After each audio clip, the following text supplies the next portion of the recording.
Rais wa Marekani Donald Trump ametangaza kuongeza muda wa makubaliano ya kusitisha mapigano kati ya taifa lake na Iran, hatua inayolenga kutoa nafasi zaidi kwa juhudi za kidiplomasia kuendelea ili kufikia suluhu ya kudumu ya mgogoro uliopo kati ya mataifa hayo mawili. Kwa mujibu wa Trump, uamuzi huo umechukuliwa baada ya kupokea ombi kutoka serikali ya Pakistani ambayo imekuwa ikijitokeza kama mpatanishi katika jitihada za kupunguza mvutano kati ya pande hizo. Alieleza kuwa kuongeza muda wa kusitisha mapigano kutawapa viongozi wa Irani muda wa kutosha kujadili na kutoa uamuzi kuhusu kile alichokiita pendekezo la pamoja linalolenga kufikia makubaliano ya amani. Hata hivyo, hadi sasa bado hajathibitishwa wazi kama serikali ya Iran imekubali rasmi na uamuzi huo wa kuongeza muda wa kusitisha mapigano. Hali hiyo imeendelea kuzua maswali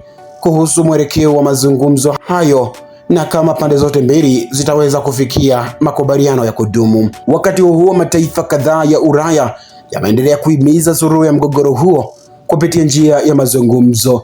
Serikali ya Ujerumani imetoa wito kwa Iran kushiriki kikamilifu katika mazungumzo yanayotarajiwa kufanyika mjini Islamabad, mji mkuu wa Pakistan, ambayo imekuwa ikijaribu kuleta pande zote mezani kwa ajili ya mazungumzo ya amani. Kwa upande wake, Rais wa Ufaransa Emmanuel Macron amesisitiza umuhimu wa diplomasia katika kutatua mgogoro huo. Macron amesema kuwa mazungumzo ya wazi na ushirikiano wa kimataifa ni njia bora ya kupunguza mvutano wa kuhakikisha amani na utulivu vinarejea katika eneo hilo.